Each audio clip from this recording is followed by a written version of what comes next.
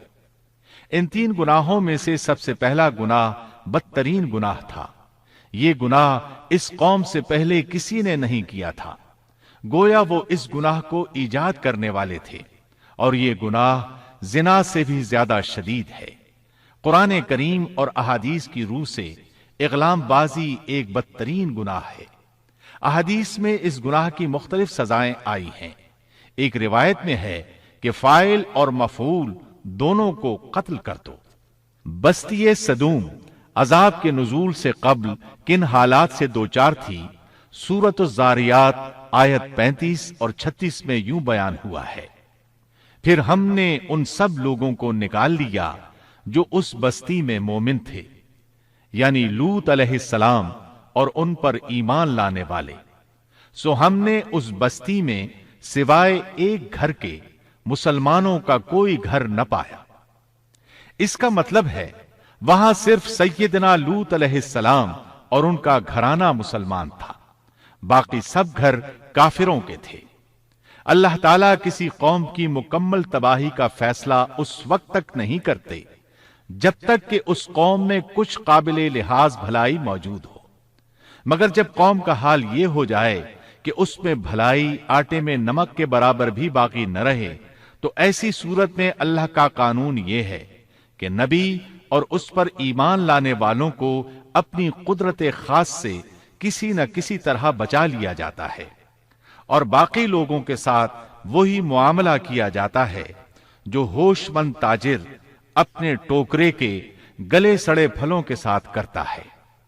اچھے پھل ان میں سے نکال لیتا ہے اور سڑے ہوئے باہر پھینک دیتا ہے۔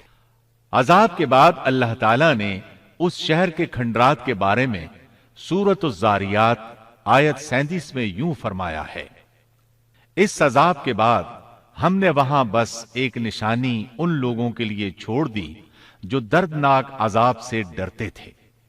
اس نشانی سے مراد بحیرہ مردار ہے۔ اس کا جنوبی علاقہ آج بھی ایک عظیم تباہی کے آثار پیش کر رہا ہے۔ ماہرین آثار قدیمہ کا خیال ہے کہ قوم لوط کے 5 بڑے شہر شدید زلزلے سے زمین میں دھنس گئے تھے اور ان کے اوپر بحیرہ مردار کا پانی پھیل گیا تھا۔ اس خیال کی وجہ یہ بتائی جاتی ہے کہ بحیرہ مردار کا وہ حصہ جو اللسان نامی جزیرے کے جنوب میں واقع ہے، وہ صاف طور پر بعد میں پیدا ہوا ہے، اور قدیم بحیرہ مردار کے جو آثار اس جزیرے کے شمال میں نظر آتے ہیں وہ جنوب میں پائے جانے والے آثار سے بالکل مختلف ہیں۔ ماہرین آثار قدیمہ نے اس سے یہ بات اخذ کی ہے کہ جنوب کا حصہ پہلے اس بحیرہ کی سطح سے بلند تھا، بعد میں زلزلے سے دھنس کر زمین کے نیچے چلا گیا۔ اس دھنسنے کا زمانہ بھی 2000 برس قبل مسیح کے قریب معلوم ہوتا ہے، اور یہ زمانہ تاریخ کے اعتبار سے سیدنا ابراہیم علیہ السلام اور سیدنا لوط علیہ السلام کا زمانہ ہے۔ 1965 عیسوی میں آثار قدیمہ کی ایک امریکی ٹیم کو اللسان جزیرے پر ایک بہت بڑا قبرستان ملا۔ اس میں 20,000 سے زائد قبریں تھیں۔ اس سے اندازہ ہوتا ہے کہ قریب ہی کوئی بڑا شہر آباد تھا۔ اس لیے عین ممکن ہے کہ جس شہر کا یہ قبرستان ہے وہ بحیرہ میں غرق ہو چکا ہو۔ بحیرہ کے جنوب میں جو علاقہ ہے اس میں اب بھی ہر طرف تباہی کے آثار موجود ہیں، اور زمین میں گندھک، رال، کول تار اور قدرتی گیس کے اتنے بڑے ذخائر پائے گئے ہیں کہ ان کو دیکھ کر یقین ہو جاتا ہے کہ کسی وقت بجلیوں کے گرنے سے یا آتش فشاں کا لاوا نکلنے سے یہاں آگ پھٹ پڑی تھی۔ اللہ تعالیٰ سورہ ہود کی آیت 83 میں ارشاد فرماتے ہیں، پتھراؤ کا یہ عذاب آج بھی ظالموں سے دور نہیں۔ مطلب یہ کہ جو قوم اس قوم کی طرح ظلم اور بے حیائی پر جم جائے وہ اپنے آپ کو اس جیسے عذاب سے دور نہ خیال کرے۔ لوط علیہ السلام کے حالات اور واقعات قرآن کریم کی روشنی میں آپ نے سنے۔